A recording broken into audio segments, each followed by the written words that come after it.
Hi, I'm Carol Himelhoch from Himelhoch's Department Store at himelhoch.com. It's my pleasure to be here today with Cecile Graziano of Graziano Home. Cecile is our fashion partner, and we're just thrilled to be partnering with her, and I thought it would be fun to let everybody get to know you a little bit today and to talk about your beautiful line, Cecile. So, welcome. Thank you, and it's lovely to be here. So, and I've enjoyed working with you guys in the first few months as we've kind of set up and we're building the collection, and a lot of great and exciting things going on in Detroit. So, and there's your cell phone in the background, but we're going to ignore that. We don't care. You know, I forgot to turn it off. This is what happened. You know, actually, I forgot to turn the sound off on my phone, so I'll probably end up getting a. Yeah, but they say Facebook should be authentic, and here we are. So, yeah. Anyway, Cecile, you have this fascinating story, your background. So you didn't just start out doing this. Tell us a little bit first about your life before Graziano Home and your, your connections to Italy and everything else like that. Okay. So, first off, I guess I should say I'm what I would call a recovering financial services professional. So the great part of my career has been in the financial services industry. Excuse me. Okay, thank you.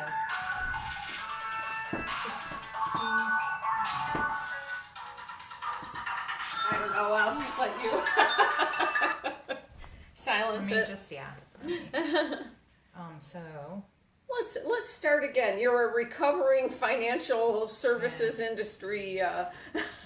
Yes, and so, but one of the things about being in the financial services industry is you're pretty well compensated. So I was able to save and invest. Yeah. And as a result of that, probably leave that industry a little earlier than most people retire. And so I kind of cast myself about and said, well, what do I want to do that's really kind of cool and fun, right? Yeah. And my father was from Italy. He immigrated to this country in the early 1960s. My mom was a teacher for the Detroit Public Schools, and after they got married, they came to this country.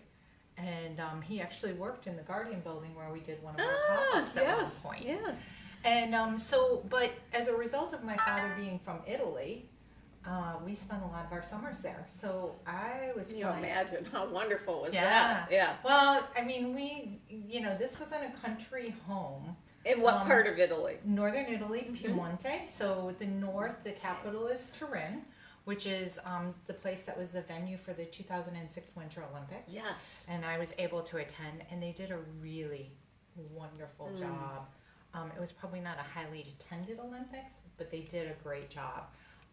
That was also where my grandmother had an apartment. So basically, I'm kind of steeped in Piemonte. I started flying transatlantic by myself when I was 5 years old. Wow. Yeah, so spending entire summers there. But in houses, like one that I'm refurbishing right now is almost 300 years old. So when you live in a And this is over there in Piedmont. Yes, exactly. Yes. So actually in a frazione, which is where one of the Graziano Home products is from. Graziano is a frazione in Italy, and which means kind of like a sub-town of another town. And at the bottom of the hill of this frazione is the Graziano factory that's been there since 1841, which is part of my father's family. Nice. Yeah. Nice. So what a rich history, huh? Yes. Yeah. So you've got the house that's 300 years old. Needless to say, things like air conditioning, even like the types of plates, how they dress themselves, how they decorate, it's much different than here in the United States. So what I was trying to do is, as I kind of wound out of the financial services, what I was trying to do was basically bring products that are kind of representative of that lifestyle that I think an American audience would appreciate. Oh, I love that. I love that. Yeah.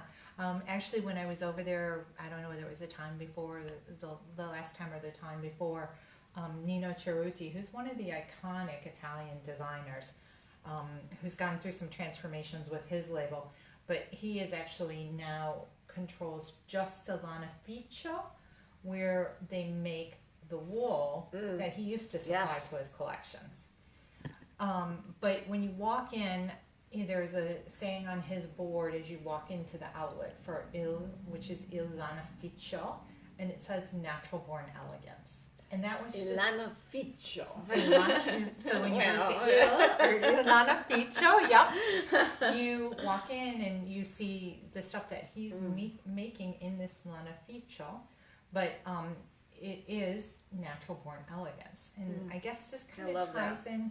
Yeah. Well, let's talk about some of these natural born elegant products that you have. Can you give us a little tour? Sure. So the first thing I think that you've got to understand is the capital of Piemonte is Torino or Turin, seat of the Savoy dynasty, so really rich in history.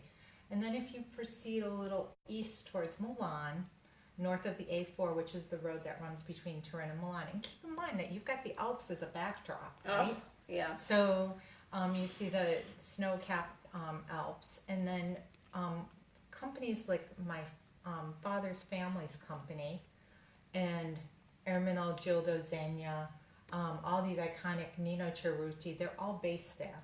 And they're based there because that was where the Industrial Revolution in Italy started. And they were interesting. Yeah. And they were using logic. Yeah. Yep. Oh no, there's always a method to madness, right? Right. So they were using the water that comes down from the mountains. Oh yes. Oh. Yeah. Couldn't be pure, could it? Exactly.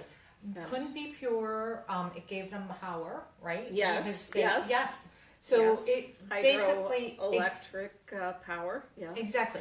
So Piemonte started to become a region, at that point it was just an agrarian economy, obviously. And so as they moved and developed, so it started with a lanificio, so that means wool, kind of the wool producers, and then it moved to cotton, linen, and all the other textiles. So this area in Piemonte, which is headquartered in Biella, or the provincial capital is Biella, is the only place in the world where you can get high quality cotton, cashmere, conifer, hemp, silk, and wool. Basically every natural fabric in the world at the highest quality levels.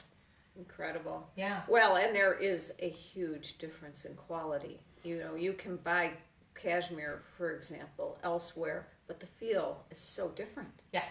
Yes. Yeah. And that has to do with, you may or may not know, it has to do with where the cashmere comes from on the goat, and actually certain parts of the goat belly. Right now, one of the most important places for cashmere hair is Mongolia, right? That's where all the people that are after premium cashmere hair are going. Now, what's interesting is a lot of it comes to be finished in Biella because the water is a differentiator. So, and this is a bottle from Acqua Lauretana. I call this my Ferrari bottle. So, why? Okay? Because one, it kind of promotes that idea of natural born elegance in the sense of they're just basically using this water that's flowing down from the Alps to drink. They're using it in manufacturing processes. Incredible. But what all these people will tell you is that the water is the differentiator in why they are so good at what they, not only are they working to source the best cotton, the best cashmere, grow the best flax, all that things, but the fact that they do put these processes through with this water is a huge differentiator. That's the only place in the world where you can find this water. Exactly. It's almost, it's actually one of the couples that does a lot of natural-based dyes in Piemonte. They're in a place called Casa Clementina. They're there because the amount of salt, the level of acidity, all of that affects color. Sure. In dyeing. Yeah. So they have to kind of go. The perfect combination. Exactly. Now, what's interesting about this bottle is, so this is Acqua Lauretana. You can see this. If you look at here, it says Pininfarina. Yes. Anybody know what Pininfarina is? No. They make the Ferrari body. So if you see... Okay. Yeah. So if you see a Ferrari body. So this is kind of the blending of design in nature, right?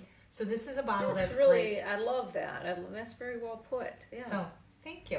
Yeah. So this is something where, you know, if you're doing a tabletop in the evening or restaurants, this is just a great way to do it. They do it in the sparkling and the still. This is the sparkling and the blue cap is the still. Nice. But there's a whole, obviously, well, the water is bottled up in Graglia, and then the glass is in this restaurant. I call it restaurant or tabletop bottle. Yes. Yeah. Not something you probably want to be schlepping around in your backpack. No, particularly. It's a heavy bottle. It's glass. Yes. Yeah. But it's beautiful. Yeah. Yeah. So I that's love the label just too. kind of, yeah. And I love the engraving on it. See, this is where you see like kind of the thought they give to things. You can read the label. From the other side, right clear through. Exactly. Yes. And they actually have some things in English on it. All right. That's great. Yeah. Oh. So, Well, So that's wonderful. So something that I kind of have in my pop-up displays. I don't sell it on the website, Right. but I think it's just really kinda hard important. to ship that. I Yeah. suppose. Yeah. I just think it's really important to understand why this place has the history, and It's a fascinating story. It has such a rich history, and the products are just the quality is impeccable. yeah, no, So, the Italians do it really well. What do we have here? So this is well, let's go. Let's Yeah, go ahead we and have an start order with of where the you would like to- cashmere. Cashmere. Yeah, Yes. because we already talked about the goats hanging Yes. out in Yes. in China and Mongolia. Yes. So this is actually a producer out there, and the name of the company is Maserano. The people that I work with at Maserano are Claudia and Christina. So it's a multi-gen business. In other words, they've had turnover in the business, which is very typical of the Biellese in the textile manufacturing area. A lot of small family-run companies. And this is just a basic throw. So, which I would say this is ultimate when we talked about the different levels of cashmere. Yes. This is really plush, high quality. Yes. This is something I like to say when you touch things in the collection, you want to buy them. Yes. Sometimes people stumble over the price point on this one because it's not the average blanket price, but in terms of value It is so for incredibly money, soft. yeah. So And warm. yes. So, and what people don't understand about cashmere is that it's actually a very durable fabric. So you buy cashmere once in your life. So here's the label. And you buy cashmere, and as long as you take care of it, now this is a dry clean only product. Of course. But if you take care of it, it will last you a lifetime. I mean, if you look at something like this, or even linen, like in the house that I have that's 300 years old, almost 300 years, approaching 300 years old. I have sheets made from linen that are 80 and 90 years old that you can still just throw in the washing machine. That's and continue to remarkable. use. That's remarkable. I mean, most of the sheets you get today, of course, some of the fine cottons are very popular, but they start pilling and they start wearing out. And yeah, but the linen is different, isn't it? Well, and even the cotton. Yeah. Like we'll talk about that in a few minutes. That's something that will last you a long time. Yeah. Yeah. So much longer than even the synthetic. So just we're talking about prices. So a cashmere blanket like this. This is I sell for $600. Mm-hmm. Yeah. Actually, that's very reasonable for what you're getting. I mean, yeah, the dimensions on and this. as you say, it lasts a lifetime. This is one of those treasures that you get, and you get to enjoy a treasure every day. Yes. Yeah. Well, like if you do it at like the foot of your bed, or you do it as a throw. Yeah. On your sofa that you want to be a little, you want to cuddle up at night. Yeah. I mean, I'm petting it like it's it's so soft. Yeah. So Rover doesn't have hair this soft. No. Oh my goodness. So that's that. And one of the things about Maserano that's really interesting is they've got their production down. I mean, I have an entire color card of things where you can do different combinations of you can see the back and the front here. So yes. The fringe, so you got the two tones. I'd say there's probably about 72 color combinations, and they can actually turn Nice. production around this on this about 3 to 4 days plus the shipping. Shipping, right. Yeah. So, but that's something you That's can't lovely. do directly through the website. Right, right. But Because it it's is- a custom order, right. Right, but it's something, Okay. one of the things that I would say is that it's a unique thing for them, Yes, in terms of, Yes. you don't have that selection Right. if you go into a store. right. Absolutely, you Yeah. don't. Yeah. Yes. So that's the cashmere throws, and then the other thing that when I went and I was introduced to Maserano, I was like, oh my gosh, these are so cool, are the cashmere and suede slippers. Oh, I love the slippers. We have those So- on the website. Yeah. Yes. So those, so obviously the pink one, so the pink is the cashmere and the gray is the suede. And this is something in Italy, Italians tend to take their shoes off immediately when they come into the house. Which is actually good practice. Yes. You're not carting things in from the outside. Exactly. It's, yes. Yep. And so Keep your home pristine.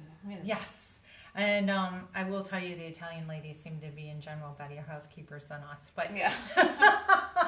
Yeah. but they're also like, Sure, we a don't lot want better than me. me too. Sure, they don't want to, but they also don't want to have big houses because that's too much to deal with. Yeah, amen So, to that. Yeah. yeah. But so pantofole, these are kind of like the ultimate version of pantofole. That's what, when they take off their shoes, they put on their pantofole. So you think of that as a house slipper. Yes, yes. So once again, Great custom. exactly. And this is kind of, like I said, the ultimate in that.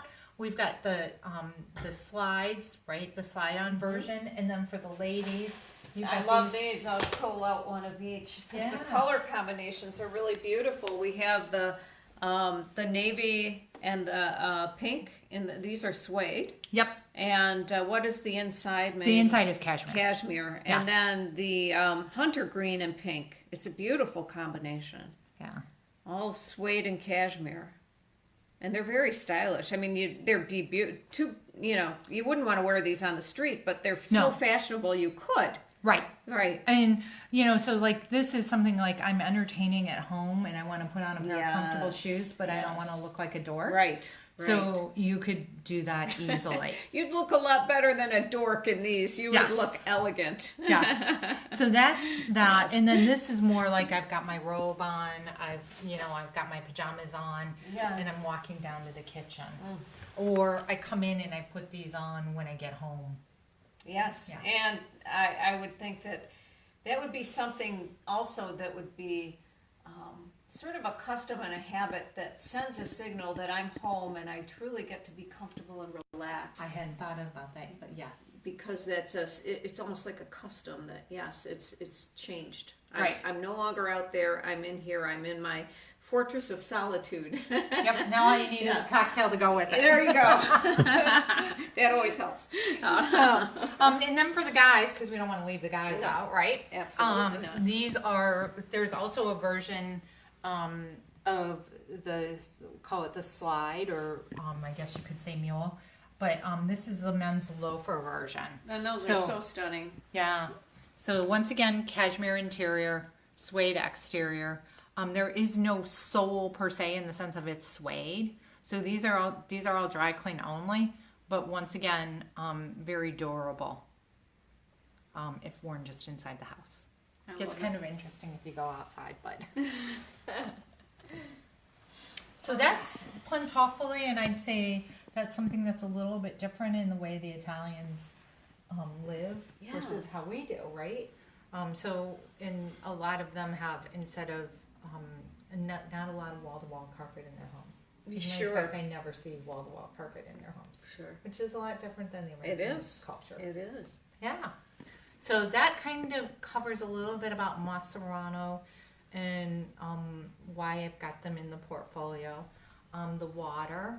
And then let's just go to Graziano for a few minutes if that's Is okay. it all right if I just course. sort of put these on my lap Yep. so they're accessible to you? Yeah. So, so Graziano actually started in 1841.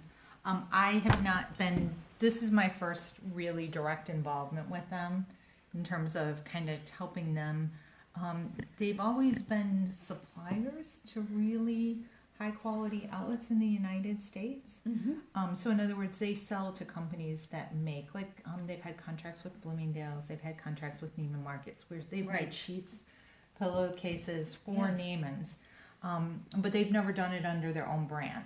So what I've done is I've gotten some of the stuff that they just make for their outlet, so to speak, in Italy that they consistently make, and I've started bringing those to the United States.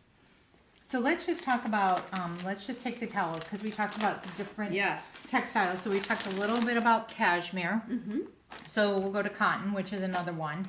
Once again, taking advantage of the water, and I'd say actually probably the best thing to do is take maybe one take that's this, out of the packaging. Yeah, so I did go ahead and do that. So you can see this is amazing. a back sheet, right? So this is, and interestingly enough, I wish you folks could feel this. it's like when people touch this, but they buy it. Yeah, like when I've done the exactly. pop-ups. Exactly. So just got a really lightweight feel. It's 100% cotton. I bet it's very absorbent too. Exactly. Yeah. In Italian, they call this nido di ape, which means bee's nest. So or honeycomb that's or a waffle. perfect description. Yes. Yep. So this is nido di ape, and this is the bath towel, and then they make a small lavette, which is kind of like a hand towel or a washcloth. And once again, the lavettes is something they'll put like in a basket in a guest bathroom. Yes. And people would just use those when they're in the home, right? So that's so this is Can't wait to get these on our website. Yeah. So this is the. What would this sell for? This is $40. Yeah, that's an amazing price. That's really an incredible deal for this quality. And what is interesting is, so we tend to be fascinated with terry cloth in the United States, but this white towel is this package right here. So in terms of compactness, it is, and absorbency, and then the final thing is, and I bet it dries quickly, by the way, because of this honeycomb texture. Exactly right. So like if you have children, and they tend to leave their bathroom towels on the floor. I never did that when I was a child. I didn't either. Oh, okay. Well, I did all the time. But so you were the good kid. I was a good kid. Yes, I was. You were the good kid. I was the bad child, right? So, but what is good is, one, it is fast drying. Two, if you do, it doesn't tend to get moldy. And that's huge in bathrooms to avoid that moldy smell. Exactly. And then the final thing that is kind of different for the Italians is, they love to dry their clothes outside. Oh, yes. Yeah, years ago they had a G7 meeting in Genoa, and I think Berlusconi was prime minister, but I think he sent out like a little message over Rye and said, "Please keep your laundry in the house during the G7 meeting," right? Oh, so, that's funny. Yeah, because they didn't want everybody. They didn't want on camera everywhere. But what was I going to say? So, but this is something, if you would put it, like, I was visiting one of my friends over in Grosse Pointe, and they just moved into a new house in Grosse Pointe, and so they were giving me the tour. Yeah. And she said, we went downstairs and they had their laundry room, and she's got clotheslines. Sure. Because she just wants, sometimes, if she's in a hurry, she's going to use the dryer, but if she can hang something. So this is something, if you did this on a summer day, when it's not raining. When I was younger, people often did dry their clothes outside. It's I think it's newer that we rely almost exclusively on a dryer. Yeah. So this is great for that in terms of, there was a lady, her last name is Flanagan, and she wrote a book on the 98 home essentials. And she said nido di ape, so the waffle cotton towels were one of those things that you should use. And understandably so. I can't wait to get some of these for our bathroom. So, awesome. And so this is the white. The base colors that they do are the white, the gray, or the grigio perla. And then finally the panna, which is the cream. So, and you can see, this is how they arrive from Italy. They're labeled here. Here's the logo, and then here's just a little tag, that 100% cotton. And about how long does it take to ship from Italy to get over here? Oh, it takes 3 or 4 days. Yeah, that's pretty remarkable too. Yeah. So very pretty. Thank you. So that's kind of the story. What Graziano does well in terms of the different textiles, they've actually started to make hemp or canapa again. Mm-hmm. That's seeing a bit of a resurgence, and we're seeing very that popular in the United now. States. Yes, yeah, around here. Yes. Yeah. Mm-hmm. So, but the other thing, and they're actually masters of linen, which is, and I didn't know this until I started, basically almost all the flax or linen production is in the European Union. Oh, interesting. Yeah. I mean, it's basically a fabric for the European Union. The only place that I've seen that grows flax outside of the European Union is Argentina. Oh. So, yeah. But, so linen, so they are designated a master of linen in the European Union. It's their strength. And I think one of the things that we don't recognize is, so this is basically a napkin from a linen tablecloth. And I call this the formal linen, because this is just basically a very high quality. It really has a lot of structure to it. I don't know how to describe it. Yeah. So, and actually, it does fold. You can see it folds. Right. But it doesn't get really light, even when you do this. Right. Well, it does do it a little, but it does, if you don't do this, and you just fold it like regularly. this. So how do you care for it? Can you put it in the washing machine? Okay. Yeah. Now this is, you're going to have to iron that. Sure. There's another one that you could probably get away with ironing. I call it the edgy linen, and it's kind of one of those ones that's more, is less structured. Yeah. And you could do that. I love the detailing here. You know, this like all this is just fine stitching to create these little holes.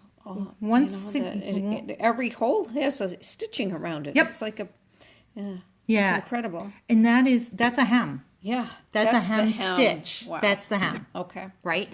And so you can see that in the tablecloth. So really, once again, something, it's just the natural. Yes. It's a little attention. It's attention to detail. It's elegant and it's simple. Yeah. And it's not overdone. It just has an elegance just for in its simplicity. Yes. Yeah. Wow. And this is another thing. Like when I would sit and have supper, a lot of times I spent the summers in Italy with my grandmother.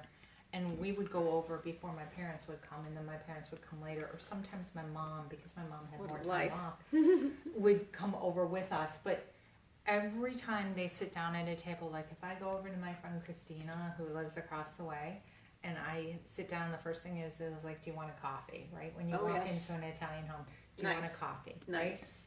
But every time but every time I sit down at her table, she will pull out a napkin or a small tablecloth and put it on the table like Isn't that elegant? Yeah. I love that custom because it is making something special out of a daily activity. Yeah. It's turning daily life into something special. And what a wonderful way to live. It shows an appreciation of life, which is kind of what I associate with the Italian culture anyway. Yeah.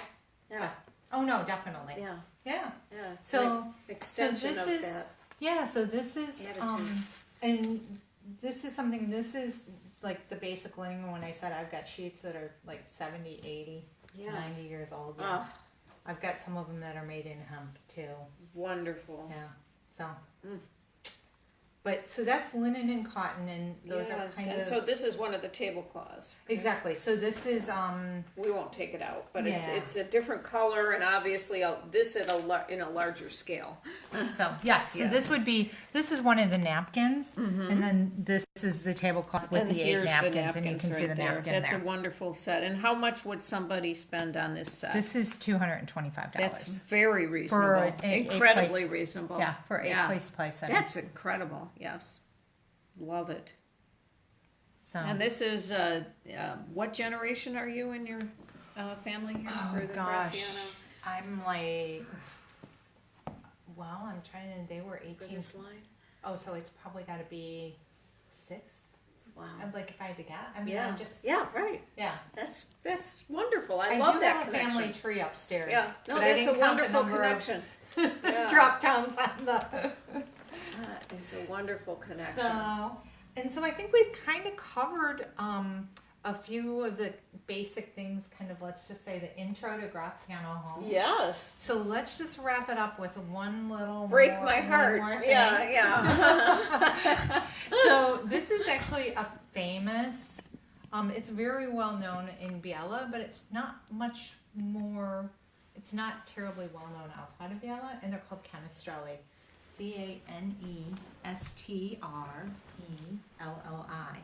If you Google, now if you Google canestrelli, it'll say it's a Piemonte and a Ligurian specialty with a little bit of a lemon flavor.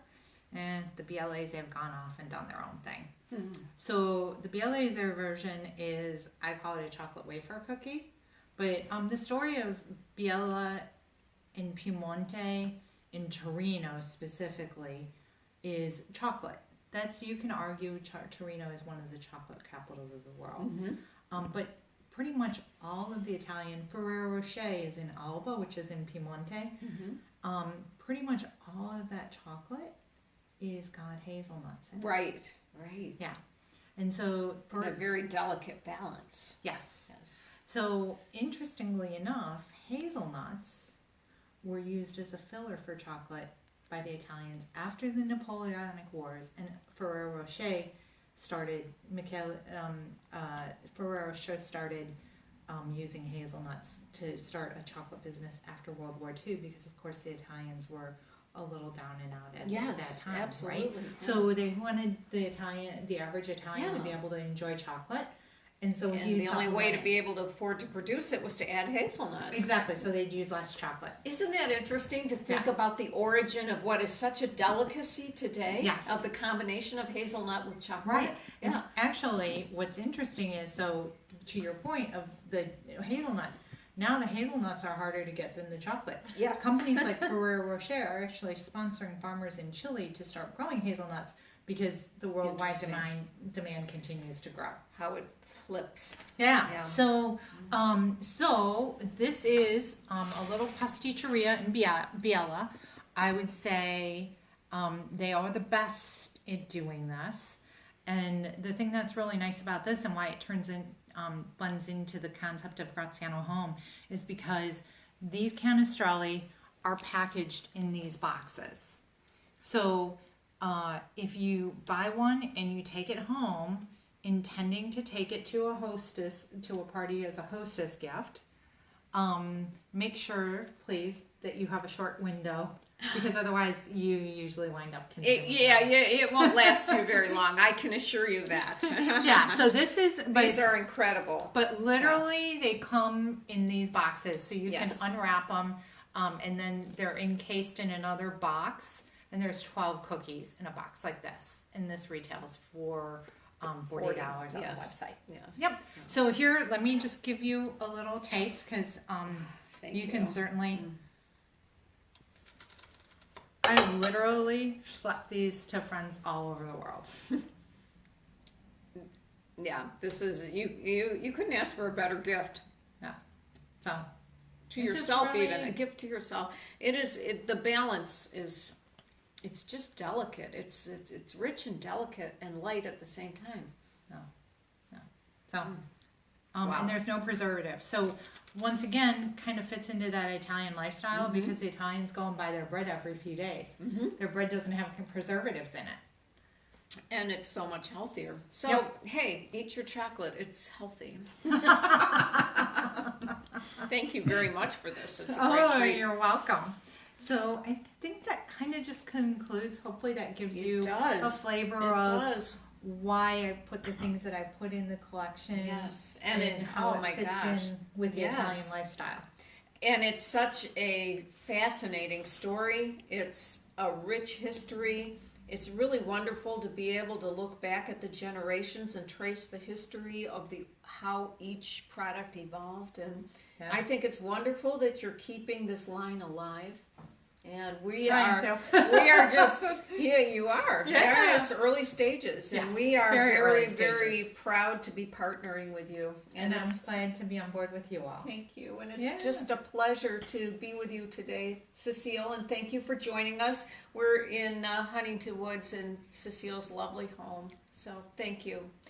Bye-bye, everyone. Have a great day. Bye. Thank you.